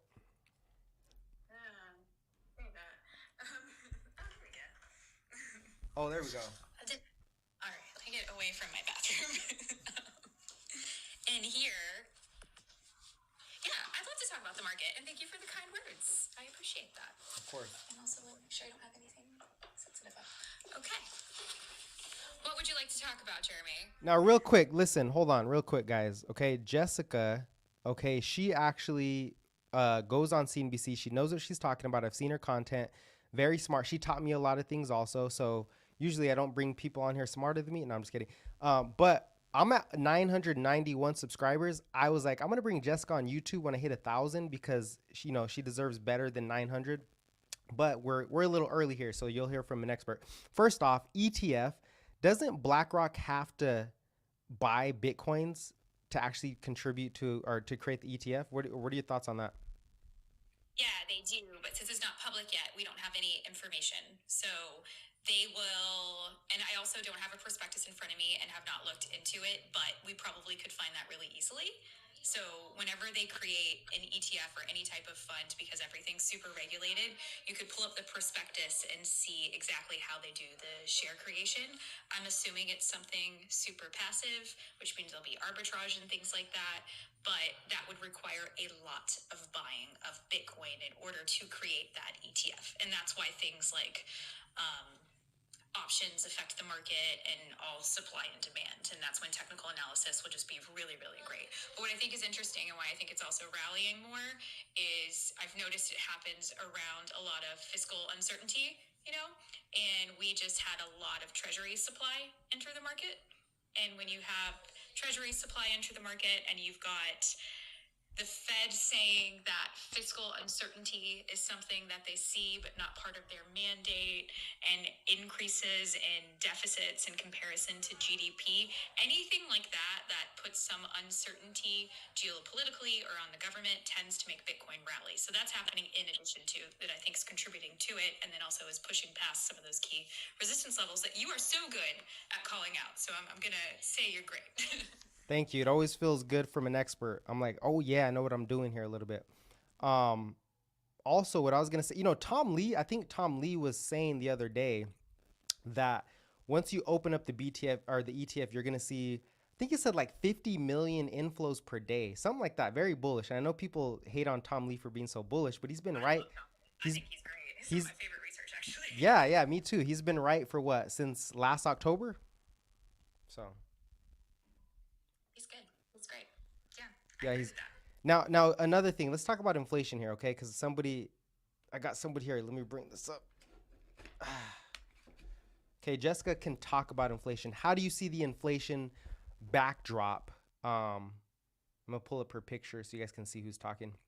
How do you see the inflation backdrop? Because people are saying inflation is re-accelerating. We're in the 1970s again. What are your thoughts on it re-accelerating? So I think it's coming down, and I think Powell actually won the lottery in a way because of AI. And you can see this based on the job numbers. So we had our employment report last week. I'm on TikTok Live, so I'm going to be a little more relaxed than normal. So know that my personality is about to come out. Perfect. That's what we need. A fun drinking game, every time Powell said the word unbalanced labor market, because it was just way too often if you go through all of his transcripts. And so that tells you that he had to pay attention to the labor market. And it's not my opinion that matters, it's Powell, because he's a human that's making the adjustments to the Fed policy, which affects the short end of the yield curve, which then subsequently will come in. So one, I do think inflation is coming down, and it's because I'm looking at the labor market. The payroll numbers came out last week. The job, it was like under by 20,000 or something like that. Don't have the numbers right in front of me, but it was astronomical how cooling off the labor market was. But wage inflation still went up, which is a good thing. It would be a bad thing for inflation, but it was a good thing because labor cost went down and productivity went up. And that tells me that AI is working. And oil's gone down. But the Fed doesn't pay attention to oil because of the volatility that's there, but that's going to come across in the inflation numbers that are going to be released next week. So I do think it's coming down. I think we are experiencing a deflationary environment right now. And my entire thesis now has really shifted since the Treasury auctions, and we've seen all of this adjustments within the bond market. I really think that we've just recovered from the great financial crisis. Like if you think about where interest rates were pre-2000 or pre-2008, 2007 is right where we are right now. We're done with this free money essentially, and now we're really shifting market dynamics. Companies are lean. They are implementing AI, which I think is important. I know I've said that 100 times now, but because we've pushed off this impending recession so many times. I live in a place where there are hurricanes. When you say that there's a hurricane, you prepare for them constantly. It gets to a point where you're just ready to go. Same thing is happening here. We've said recession so many times. Companies are lean. You can see that with their spending, though. You can see it in earnings. They're spending on automation. It's right. Same thing's happening. Now, look, Scooby Dooby, don't feel like you're getting bullied here, all right? I don't want you to back up, especially from a female. You can't get bullied from a female, so don't cry. He says oil demand is going down. The U.S. oil supply, how many times have I showed you guys this, is at nearly all-time high. Our supply is going higher. We took off sanctions on Venezuela. More oil supply. Does that come on now? Either way, traders are like, okay, more supply is coming. Saudi Arabia, the prince is like, okay, well, increase supply. So it's supply and demand at the same time. Now, you talked about the labor market. One thing that Tom Lee brought up and a couple of people brought up was the immigration, like the border crossings. We know it's like, oh my God, politically it's so bad. Now let's take politics out of it. What does that do? Well, it decreases wage inflation and increases productivity to some degree, right? So you're getting AI and immigration kind of at the same time. And that's a pretty good mixture, a pretty good recipe, if you call it a drink or not, for deflation, right? Yeah, completely agree. If you have more immigration, then you have an increase in labor supply. And the big issue is we we have too many job openings and not enough people to fill those jobs. In addition to that, back in 2008, we didn't have this ability to have side hustles or affiliate links, and financial literacy wasn't such a trend. Not everyone has a high yield savings account, and that also results in a resilient consumer that's able to handle this type of interest rate environment. But yes, back to immigration, that's very good for the labor market. I'm married to an immigrant, so, pro immigration over here. We're all immigrants deep down. Jessica, do you have a Twitter? I do, yeah. Make sure it's the right one, the one with the check mark. I think it's at Jess and Skip _. The link in my bio has all of my socials. Okay. What I'll do is Nash Mahad, or Nash, I'll just call you Nash. I'll put her Twitter in the YouTube bio. But yeah, just look her up. Jessica Inskip. You'll probably find her Twitter somewhere. She's all over the place. Watch out for the fake ones. There's scammers everywhere. So anyways, yeah, productivity going on. And you know what? This is another bull case for me. We talked about this like almost a year ago, or was it like 6 months ago, what we thought was going to happen. I said I thought that the market would go to I was actually more bullish than I thought. The market came in a lot more bullish than I even thought, because AI, I didn't realize was going to boost us that high. But I also said I think we get fiscal stimulus. So I want to ask you about this, right? Which is, we do know the consumer is slowing to some degree, right? We're at kind of recessionary levels. I think it's a rolling recession. It's here and there, but not everywhere. But next year, maybe January, February, we do see the consumer really slow down. I really think I think it was Josh Dobson was saying in Congress, they're already starting to whip up a new stimulus. Have you heard anything about that? Stimulus checks? Well, so we're about to enter into a presidential cycle, and that's really important to know when we talk about fiscal policy, because when we talk about this is never personal opinion. I never say politics, and I like people to guess, so we're going to keep it that way. So even though it might be very obvious sometimes. I'm black, so I don't have to be politically correct. I'm black, so go ahead. There you go. I'm female. I don't know. But anyways, it's important to pull data in presidential cycles and what happens when you layer on seasonality, add presidential cycles. People just want to be reelected. They don't do necessarily what's good. They just want to be reelected, which means what would be good for reelection, and that's normally what will happen. So it's not what's good for the voters, it's what the voters think are good, and that's very important, I think, when considering fiscal policy. I haven't seen anything in stimulus. I know that the IRA is finally coming to fruition and businesses are getting some stimulus, but I haven't heard anything about personal, like they did during COVID. I haven't seen anything like that. I know there was just an adjustment to Social Security, but Well, check this out. This mortgage guy said that his name is Josh Dobson. Shout out to Josh. I don't know if you're on here. He's telling me that he does, a lot of mortgages. He's licensed, and he said that people are refining off the rates that fell. They're refining to pay off their credit. My bad. Credit. So that's kind of a signal that consumers, and he's bearish too. He's way more bearish than me. I just think Joe Biden has no choice. I think they have no choice but to give more checks out, right? I'm going to take that guess. Hey, if I'm wrong, I'm wrong. But he said that they're refining, which kind of means they're going to pay off that credit. Therefore, they have more credit going forward, right? And I was like, dang, okay. So he says, watch the refi start to spike going into Christmas on if we get, obviously rates coming down a little bit. And that would be the signal that maybe the recession gets pushed out further, the unemployment recession. Now, I think we go to 4.1. I'm going to stay there for now because you got to stand somewhere. You got to stand for something. I don't like to be the person that's like, oh, well, I don't know, maybe here, maybe there. I do say maybes, but I also want to make guesses to see if I'm wrong. I'm okay being wrong. I think we go to 4.1%. Where do you think? Because I think what Scooby-Dooby say, we're going to get, unemployment's going to go to the moon. Josh thinks we go to 5%. What do you think we hit, if you don't mind giving your opinion, for unemployment if everything stays equal the way it is now? Well, I think that there's more to it, and I've actually wanted to dive in the data and haven't had a chance yet, because people have multiple jobs. In the most recent jobs report, I think it was up 200% where people had multiple jobs. So, and it's what's tracked under if you're employed or not. So even if you're getting a 1099 and you have an Amazon affiliate link, you counting as employed. Do you know what I mean? So that might perhaps be skewing the data. I'm not that smart. Can you explain that again? So if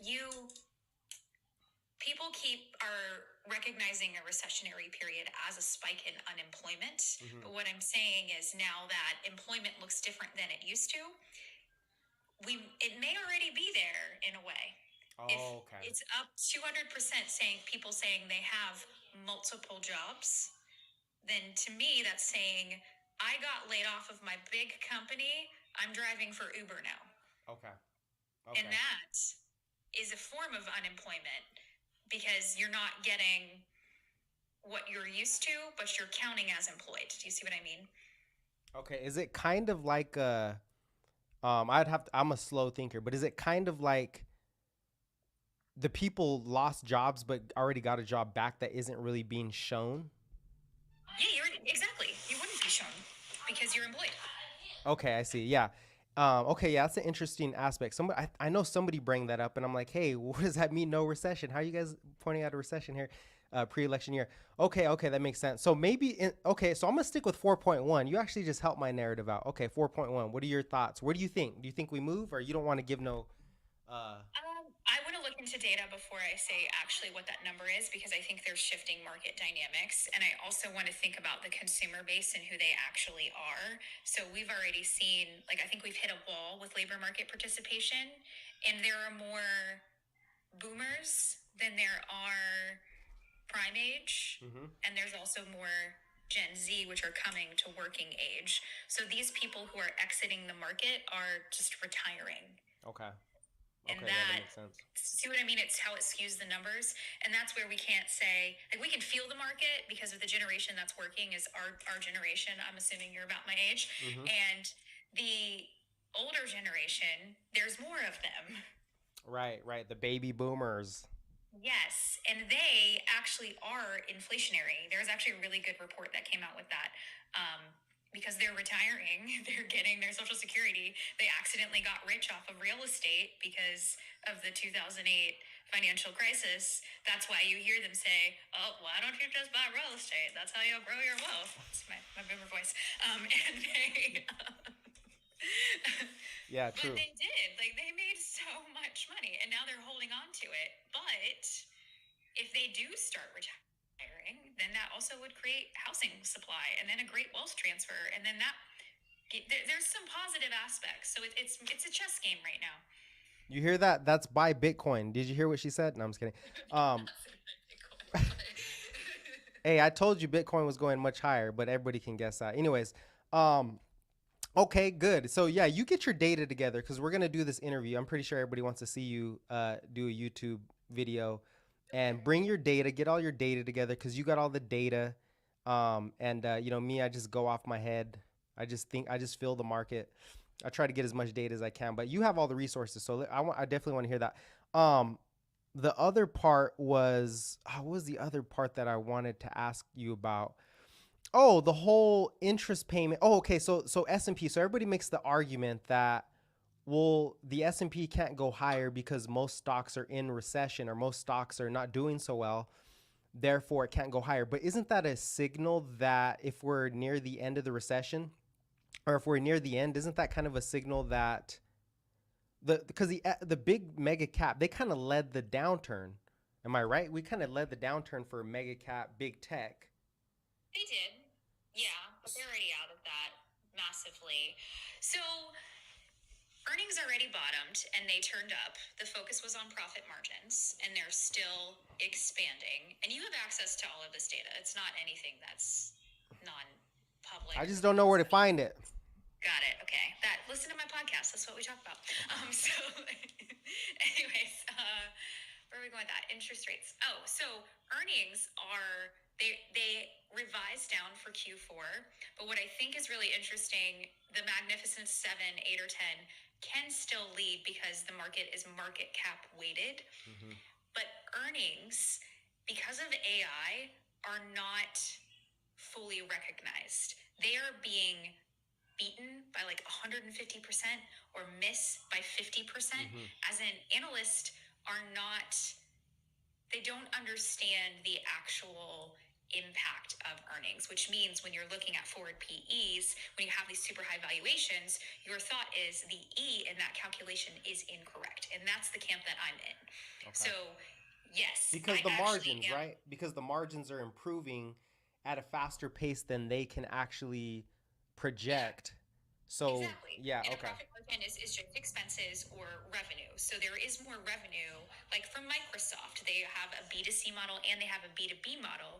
Unfortunately, some people who are doing this don't understand the impact of artificial intelligence and how people on this platform right here literally are making their own data agents, myself included, where it's just at a faster speed of productivity than anyone is used to. And that has not fully been recognized by the market, but since it's something that can be applied in every single vertical, and people have been hoarding cash since the great financial crisis and have become lean, and it's a different type of environment. For the S&P 500, where was a security that was being, what was it? Who filed for bankruptcy? WeWork. Oh yeah, we being kicked out of it, right? So you also have to realize that that's why the S&P 500 always goes up too, is because people get out of it, right? So the companies that the shakeouts are good. I think that's already happened. The big worry is the interest rate environment. The yield curve de-inverting. Is that de-inverting for the right reasons? But really, the issue is a big treasury supply that's coming in. That slowed down. The slower pace of supply gave us some normalization. There is IPOs in the pipeline, mergers and acquisitions in the pipeline. Nobody's going to do anything unless they know what finance costs, and they don't know what finance costs until we get some stabilization in 10 years, which we are. Like we have 5, what is it, 4.6 right now? So Yeah, don't you think the market? long answer to a very No. I do this. I do the same thing. I love it because you're giving a bunch of context, and it is hard to keep up with, which is why we got to do the interview, slow it down, dumb it down, whatever. But the issuance, right? I think they said because the rates pretty much the 10-year, whatever, kind of peaked when they mentioned last week. I think it was Thursday or I don't know. It was before the Fed meeting, the same day, that they were gonna be done issuing in Q1 by the end of Q1, right? Am I correct on that? End of Q1? Did you see that? they are, yes, they slowed it down from 160 billion to 10 billion, which is still a lot of supply, but it's a shorter.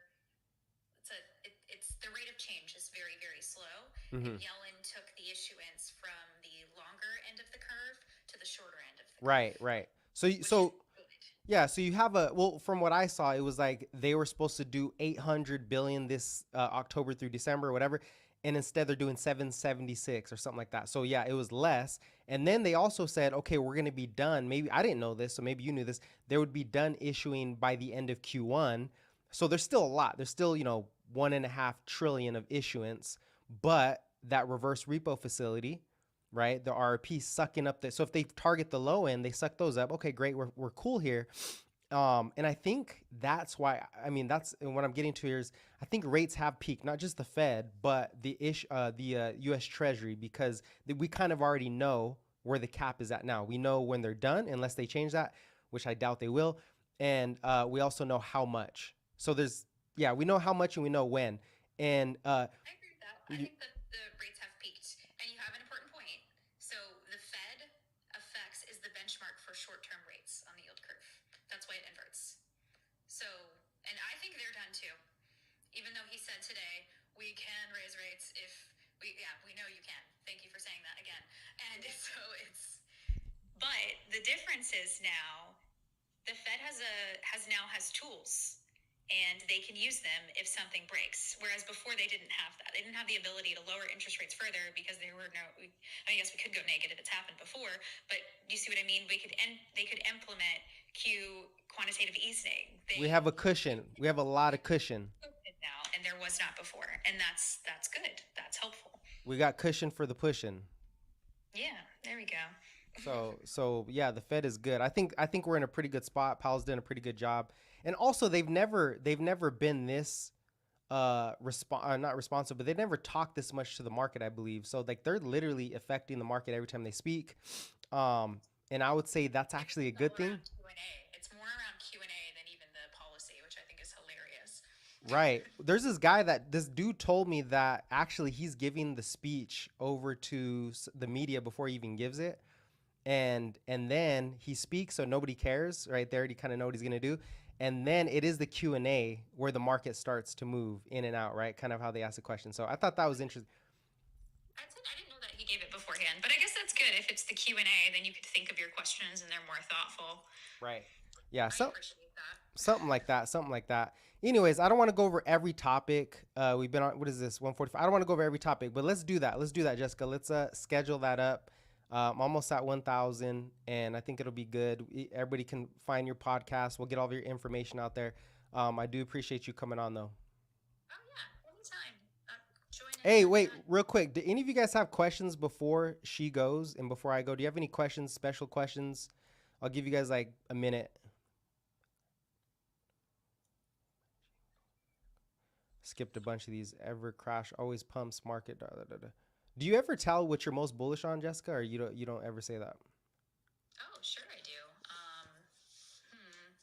What stocks do I like right now? Today, my trade on my weekly Fidelity show was Apple because of their net cash neutral, but I did a covered call because I'm neutral short term, bullish long term.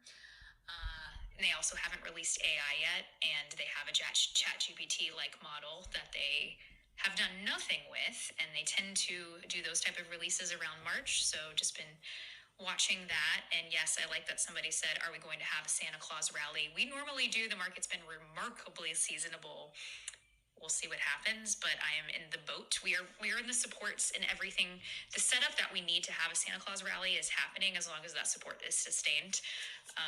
Love Microsoft, formed a beautiful cup and handle, which is like a technician's dream.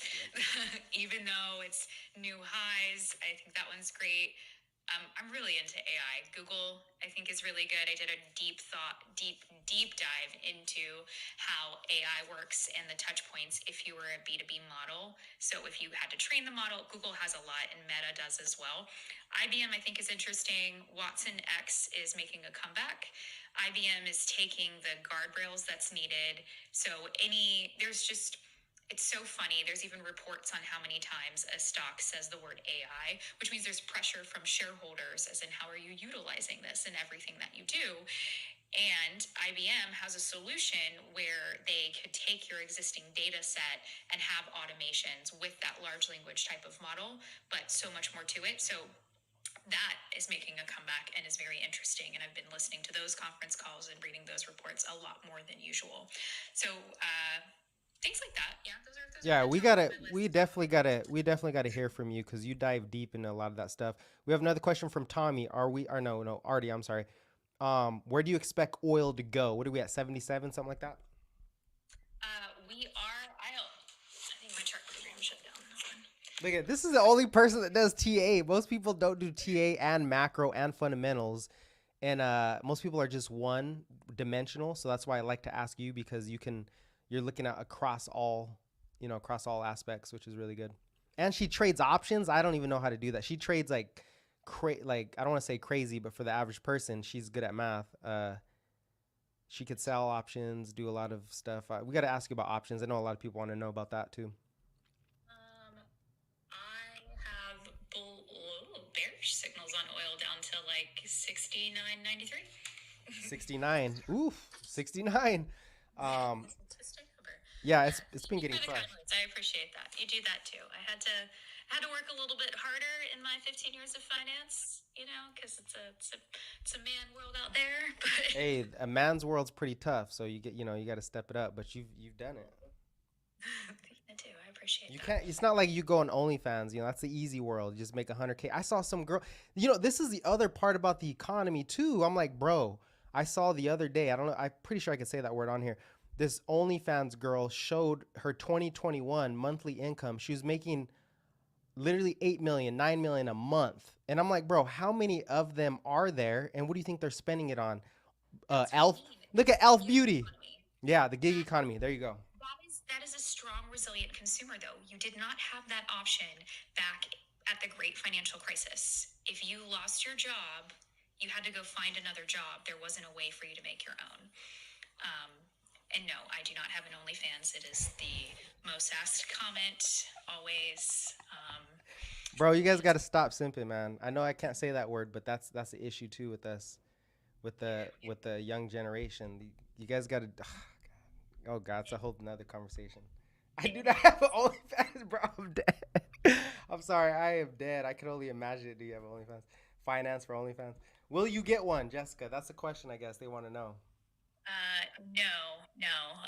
Even my husband says you should do it, so that's really, really, yeah, no. Don't sell your soul. Don't sell your soul. I would absolutely never do it. Do you know why? Tell me. There's just not a lot of females in this space, and I would let them all down. And You would, yeah. Barriers, and I'm keeping it that way. You would crush, yeah. You would crush your credibility and respect into the future, right? You might make more money, but if you have a bigger, Rich. Yeah. I know, which is but you know, the reason why I gave up my financial licenses is because I chose values over money. So there we go. it's only a waste of finance is your passion. Yeah, exactly. Drug money was the responsible for the GFC recovery. Drug money. Okay. You guys got any more questions? And yes, YouTube, we will have her on. We'll get that in the works. We'll figure it out. We'll figure out a good date. They're asking if you're gonna come on the YouTube, so we'll do that. Well, this was fun. Thanks for letting me randomly join. Yeah, 100%. Well, hey, you got to hear from somebody else. All right. Thank you, Jessica. We'll catch you next time. I'll get a hold of you. I don't even know how to hang up on this. I'll hang. The only time I've ever gone live is the other time that I did this. So I don't know. Don't worry, I'll hang up. It's true. Thoughts on NVIDIA. We're done. I'll be on again tomorrow. We'll look at NVIDIA. We'll go over stuff. But anyways, we'll catch you guys later. Thank you. And you guys on YouTube. Yeah, listen, Jessica knows a lot of stuff. I don't really know too many people that know their stuff like that. It's usually random people. So we'll definitely have her on. My goal is like, let me get to 1,000 because she's on CNBC. So I gotta step it up, you know. Anyways, yeah, it's good to hear from her. All right, Jessica. All right, chat. You guys stay blessed. Get your workout. Get your diet right. Keep a growth mindset, and we'll catch you next time.